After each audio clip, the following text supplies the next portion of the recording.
This is our first episode of Besterday. Oh my God. Finally, the day has come. Tell them about our podcast, Bianca. All right. So, this is Besterday, where nostalgia reigns supreme. I'm Bianca. And I'm Emilee. And we're 90s babies.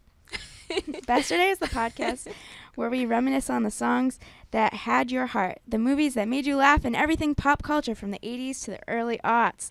Think middle school dances, Teen Nick, Bead Lizards, my fave. trading Pokemon cards on the bus. And a ton of clueless references. Yes.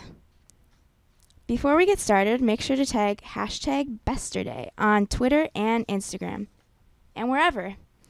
Make sure to send us suggestions and rate us on iTunes.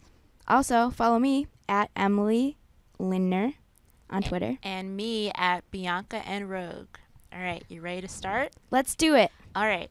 So our first segment will be This Week in History, where we look back at all the awesome events that happened in the past decades. So the first one is really cool. In 1975, SNL had its first premiere. Yes. 41 years ago. Can you believe it? It's kind of crazy because I grew up watching that show. Me too. And to think that my parents also grew up watching that show. My parents are almost as old as SNL. Whoa. Which is crazy to think about. I always remember they used to do reruns on VH1, so my parents would always have it on at lunchtime too when we were on the weekends as kids. And so even though we weren't old enough to watch the show because it started at 11:30 on Saturdays, I still know so many of that. Yeah, episodes. because I feel like they always had marathons too on VH1, and that's where I watched all of them. Oh yeah. So what's one of your favorites? I love the Christina Aguilera skit where she is playing Samantha from Sex and the City, and she has the platinum blonde wig with the Farrah Fawcett flips in her hair, and she has this really deep voice, super sexy like Samantha, and it's so funny. Yeah. Is that the same one? I think my friends and I recorded that on VHS, and we would just watch it and repeat it. I think it's the same one where she's with Will Forte, and she's like, "This is straight street." And oh my God, yes! She has the cribbed hair. Yeah, and she's like, "Strizzy." Yes. Oh my God, throwback. We memorized all of that. Another one of my favorite ones that my friends and I taped and then memorized all of it was when Lindsay Lohan was on. Oh my God, you read my mind because that's one of my favorite episodes. I mean, I think she hosted 4 or 5 times, but No way. Yeah, wait, which skit is your favorite from her? The Harry Potter one. Okay, that's my probably second favorite. So in the Harry Potter skit, she's dressed as Hermione, and her chest is just out very there. predominant. And I think it's Harry Potter's oh, Hermione, you grew up, and it's just so funny. It's the simplest idea, but it's just so, because it's playing on her being a sexual person, and yeah, it's funny. And Harry Potter was huge at the time too. Yeah, man. See, I wish Lindsay Lohan would come back and redo that again, right? But she's just living her life in London. So. Yeah, and getting her finger chopped off and stuff. You didn't hear that? No. She was on a yacht, and it had an accident in the water, and half of her finger got chopped off. Oh no. Yeah, so that's what her life is all about now. Oh my god. But I was gonna say my favorite skit from her that she did was remember Rachel Dratch played Debbie Downer? Yeah. And they all went to Disney World, and Lindsay, Rachel, and Jimmy Fallon could not stop laughing, and it was just too funny. They were just cracking up. They couldn't get through the skit. Yeah, that one is really famous. I think that one is on Jimmy Fallon's reel because he always ruined every because he could never laughing. keep a straight face. But I actually liked that better because it once he started laughing, I was like, oh my gosh, yeah, this is hilarious. Yeah. So I almost prefer people when they crack instead of keeping their solid character sometimes. Yeah. He's so good. Speaking of SNL, in 2003, your fave Justin Timberlake made his first appearance. So he hosted 4 times after that, but I feel like his premiere was one of his best. I mean, that kid has been on so many times. Yeah. He should just be part of the cast by now. He really should. Well, I think he's just an honorary member by now. But we went back and we watched the first time that he was on, and this kid was like a baby. He was 22. Yeah. Can you believe it? And I loved the skit where it's kind of like this backstage thing where it was Rachel Dratch and Amy Poehler, and they were talking about like how cute he was, and Amy Poehler is just like the small little person, and she hops up onto him and hugs him because like she's freaking out about how cute he is, and he is very awkwardly walking away while she is still attached to him. That's so good. JT, you little hottie. Yeah, and then he went on to do the one where he sang the jingle, "Bring it on down, bring it to Omeleteville." Omeleteville, and then there's a tofu one, and then of course like the iconic Dick in a Box. Of course, how could you forget that one? It's my dick in a box, girl. And Mother Lover too. Oh I'm a mother lover. You're a mother lover. Hey, if you guys have any favorite Justin Timberlake SNL skits, please send them our way. You can at FuseTV and hashtag Besterday. That's us. Okay. And also in 2006, 30 Rock premiered.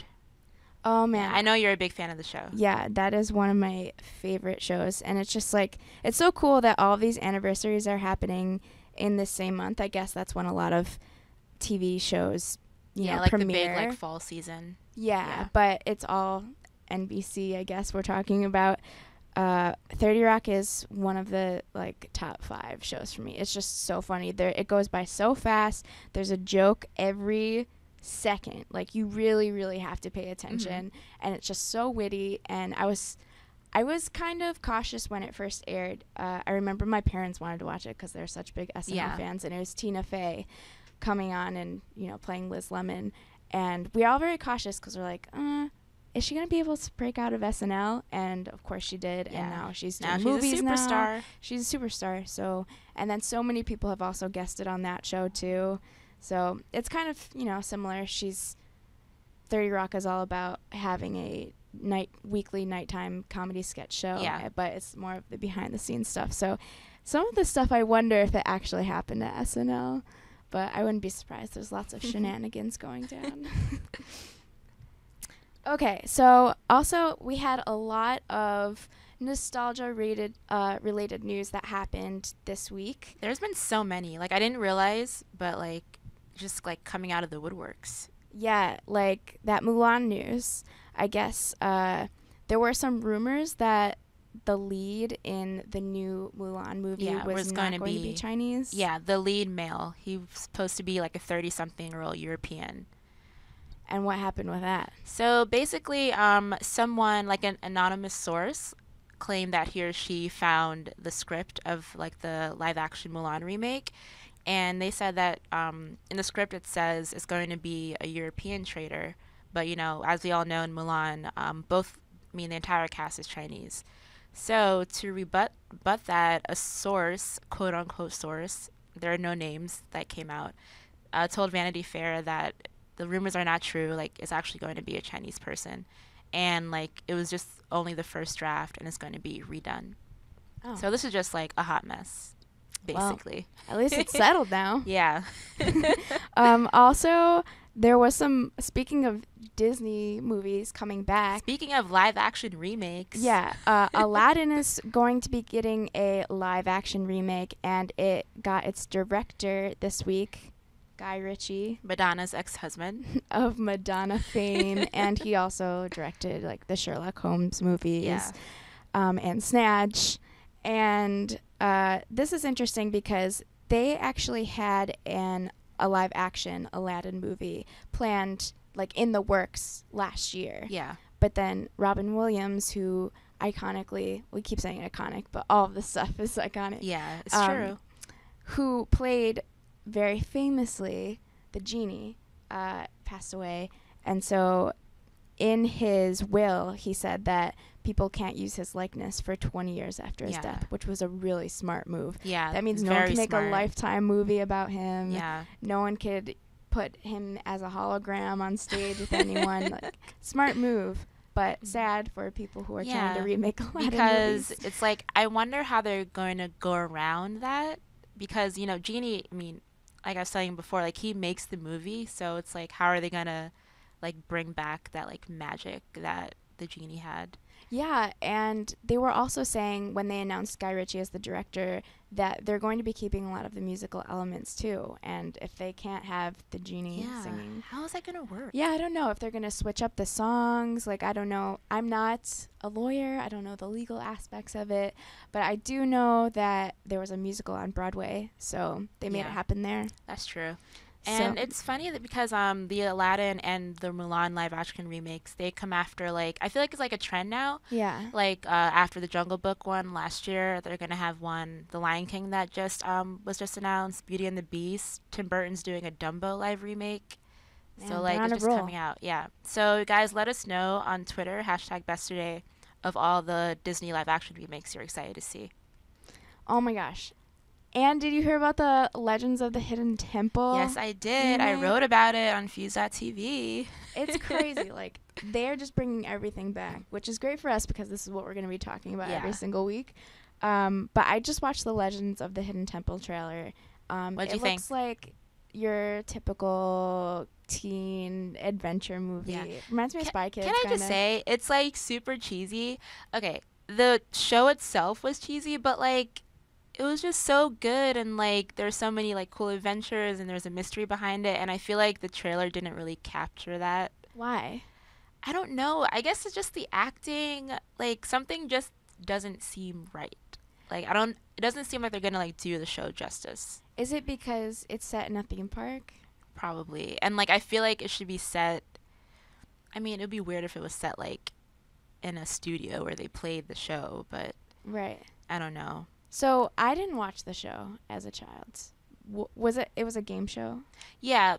The premise of the show is that like these kids are trying to capture like an artifact in the temple, and Olmec, like, he helps them like find the hidden secrets. So they do like trivia, and as well as like physical like games to try to find the artifacts. Oh. Yeah. This should be interesting. Yeah. So but I'm a little skeptical because I don't really like reboots and remakes. So we'll see. But they made Jumanji work, and that was kind of based off a game. Right? Yeah, that's true. That's a good point. And they're remaking that adaptation. I cannot keep up with all these remakes. It is just too much. Yeah. Also in nostalgia news, someone's favorite Spice Girls, Jerry Halliwell, is... Wait. Oh, yeah, say it. Is pregnant. Wait, was she your favorite Spice Girl? Well, I wasn't really into the Spice Girls, but what? I mean, I guess I would say... What? How are you not into the Spice Girls? I really just came into the pop culture scene a lot later in life than other people. Oh my gosh. I listened to a lot of oldies when I was a child because that's all my parents would watch. Yeah. Or listen to. But I would say, I guess I relate the most to Baby Spice because she's blonde. Yeah, that makes sense. I loved Posh Spice because she was just like Posh, a diva. Yeah. And like, I loved her outfits. Yeah. Well, good luck to Jerry. A lot of people are concerned that this might mess with the upcoming Spice Girls reunion, which is Mel, B, Emma, and then Jerry. And Jerry. AKA Jem. Yeah, and they're supposed to be reuniting next year, but that's probably right around the time where Jerry is going to be having her second child. So maybe they'll postpone it. I don't think they'll cancel it fully because like there's so many people looking forward to it. Yeah, and also they seemed really excited about it too. They were so cute in the little like announcement.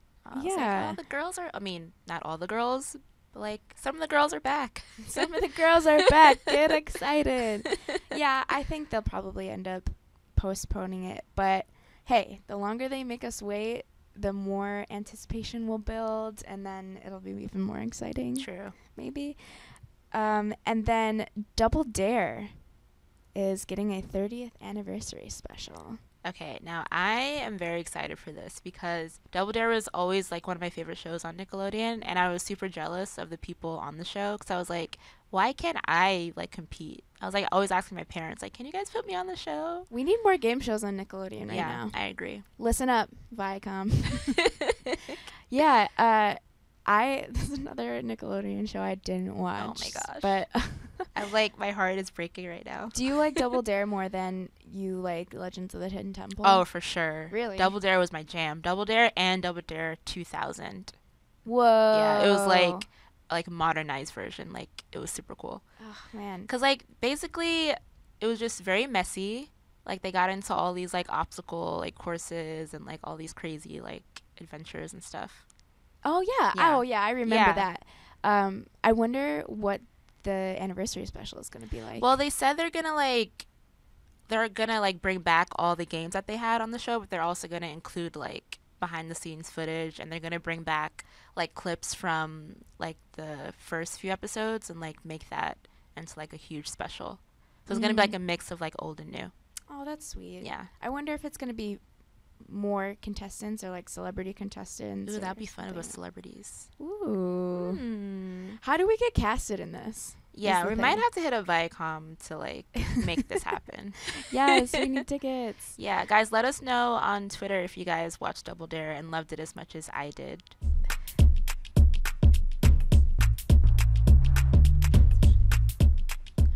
So we'll be talking about the major anniversaries that are going to be happening every week, and we have a big one. Do you want to talk about it? Okay. So a lot of songs and albums dropped the first week of October, and the first one that I'm really excited about is Get This Party Started by Pink. Get this party started. Oh, get this party started right now. I think this podcast is going to be us. Just us singing. Most of the time. Yeah, this song was pretty big for Pink. One of her breakouts, and I can't believe it was 15 years ago. I know. Like, I remember, like, Pink when she had, like, the pink hair.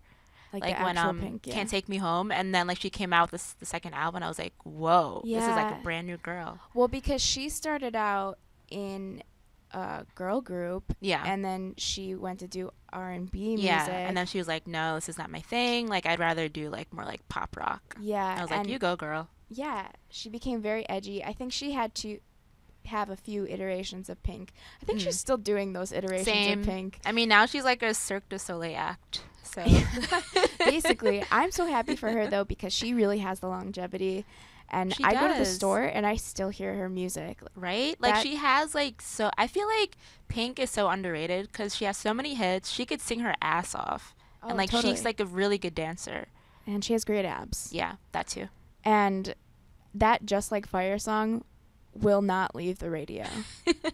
Like many of her other hits. They're just, like, there forever.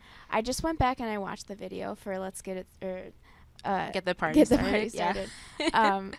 And the fashions in that video. It was so, like, new millennium. Like, with, like, her spiked hair and, like, the orange fishnet top. Yeah, and... She looks so trendy. With, like, the underwear hanging out. Oh, yeah.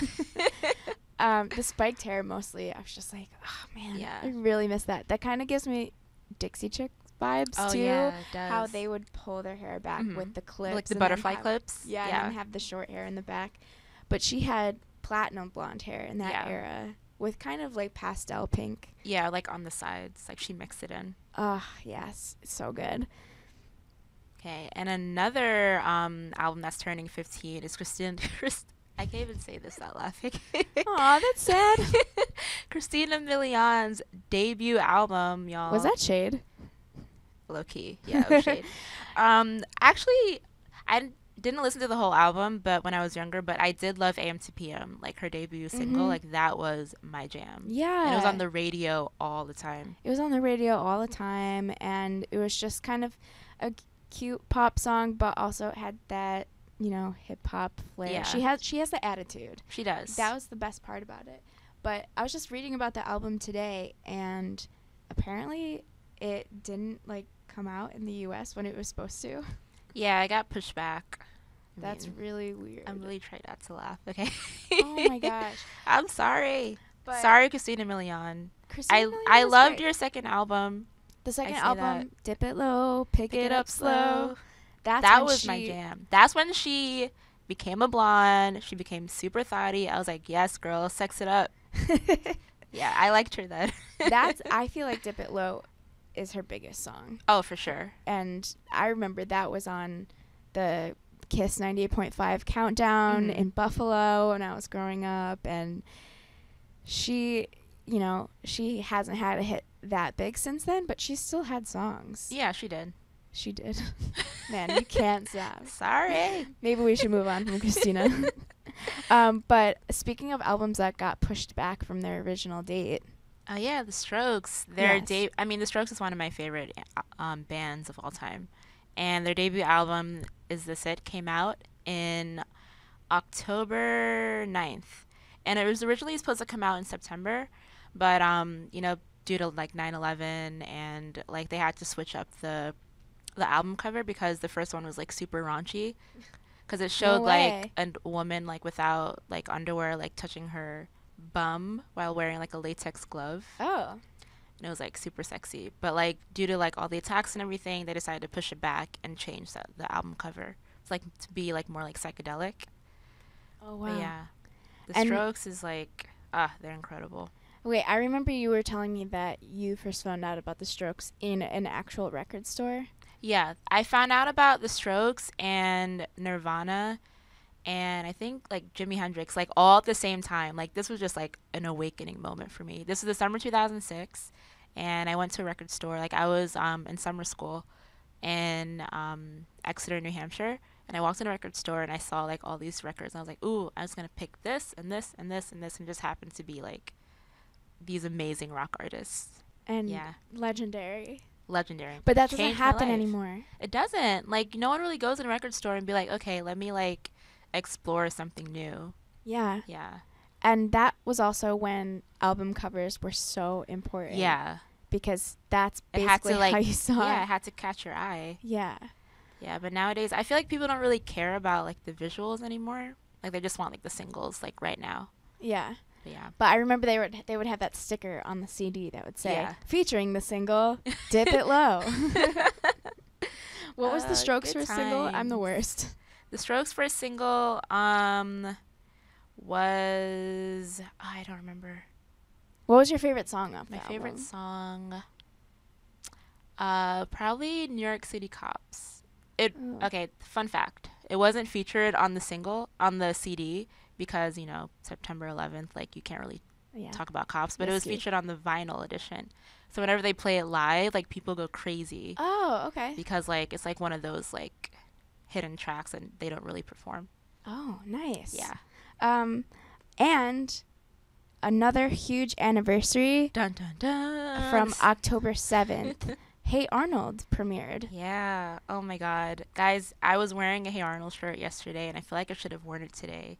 Yeah, but it looks cute on you. Thanks. I still remember it. Don't worry. Thank you. I appreciate it. But the cool thing about your love for Hey Arnold is that you were actually able to track down the creator and talk to him on the phone. And I was like sitting there next to you, just like, oh my God, this is so cool. You were asking really cool questions. It was crazy the way that it happened. I found these like contacts on LinkedIn. And I was like, let me just, like, see if this works. And he, like, his publicist emailed me at the last minute, like, yeah, we can do this. Nice. And I, like, almost pissed my pants. Because, like, this is one of my childhood heroes. Like, Craig Bartlett, if you guys don't know, he's a creative Hey Arnold. And he also worked on Rugrats. And I was like, whoa, this is crazy. Double whammy. Yeah. So it was really cool talking to him. We talked about everything about, like, the cartoon's legacy because it turned 20 years old, and like his favorite episodes on the show, and like why he like made certain characters gay, and like the diversity. Really cool conversation. I loved your interview. I thought it was really great. And Thank you. My favorite part of it was when you guys were talking about conspiracies. Yeah. And you asked him about what he thinks about when fans come up with certain conspiracies about certain things, and he's just like, these need to end.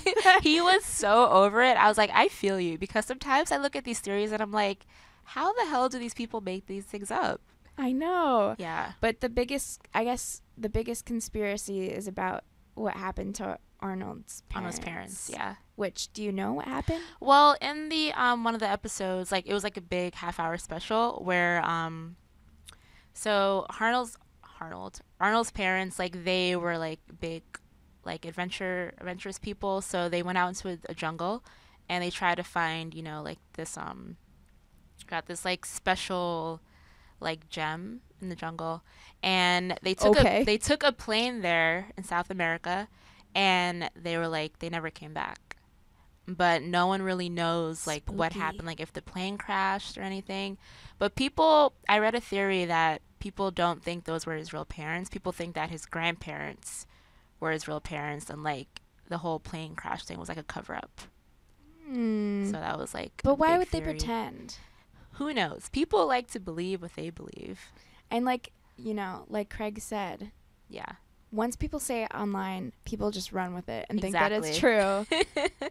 But it's still fun to come up with that stuff. It is. I mean, like, it shows like how people could be creative and like link like different pieces of like the episodes together and like make a whole new theory. Yeah. Yeah, it's but cool. That show was also kind of dark.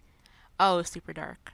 Because I remember, well, there's one fan conspiracy where the Pigeon Man actually, like, people think that he committed suicide. Yeah, that was like one of the big things that Craig said in the interview, which is on FuseTV if you guys haven't read it yet. Basically, in the episode, Pigeon Man, like, he falls off. Well, he doesn't fall. Like, he jumps off a building, and like all the pigeons like soar into the sky. And it's like very poetic, just like his soul. Yeah, it was a beautiful moment when I was like 12 years old, but people like turn that into like, oh, like he committed suicide. And then Bartlett was like, that's not true. Like, he was just like flying off into like another like zone. Like, yeah, he wasn't dying. So he was like, I gotta debunk this like real quick. So he like went and like explained everything. Were you a shipper of Arnold and Helga? I was low-key upset when he started to like Lila, and I was like, ew, like Lila's so basic. She's not right for you. She isn't. I was like, Helga is your one true love. So what do you think's gonna happen in this new movie? The Jungle movie? I would want to see them together. Like, I mean, Bartlett told me that the Jungle movie happens 1 year after the series ended. So it's not like too much of a progression. But in the first Hey Arnold movie, Helga told Arnold, like, oh my God, like, I love you so much. And I was like, yes, girl, you did it. It was a moment. Yeah, so hopefully they continue their relationship in the Jungle movie. We'll have to see. We'll see. Yeah. Woo. I love them together. Yes. And I know you love the show. That's why I brought some trivia for you. Oh my God. I'm scared, guys. Okay. Okay. I scoured the internet for these questions. Okay. So I have some random questions from different episodes and all over ones, and I just want to see if you are truly a fan of Hey Arnold. I'm nervous. Yes. I hope everybody is listening. And let us know if you get these right and if you knew this stuff too. Okay. What food is Helga allergic to? Oh my God. Wait, Is it too hard? This. Okay, can you say like if it's like a fruit or a vegetable? It's a fruit.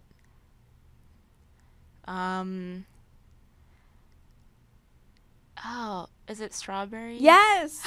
Yes. Okay.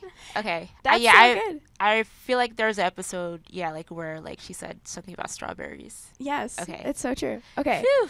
Okay. Ding ding ding ding. Okay. You have one right. Okay. Next question. How many voice actors played Arnold? Wasn't it just one? No.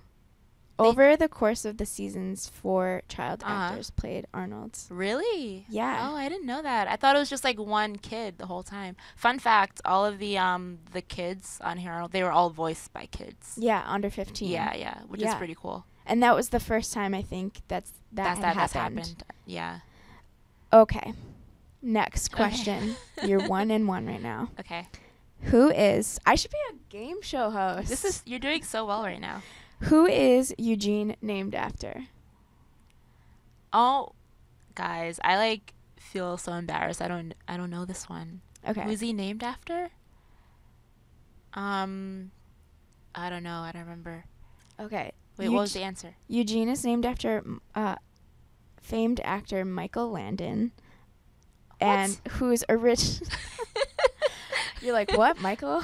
No, apparently Michael Landon's real name is Eugene Orwitz. So that is an amazing trivia question. And a great tribute to a great actor of Little House on the Prairie fame. He was the dad. That's so cute. Yeah. Okay, last question. Okay. This is a two-parter. Okay. So there are two characters in the show whose hair is modeled after food items. Okay. What is Eugene's hair modeled after? Eugene's hair, like a sausage or like some type of meat. No. It looks like a meat. A sausage? It looks very, because like the color is like a reddish brown. It just, I don't know. Apparently he was modeled after an open soup can. What?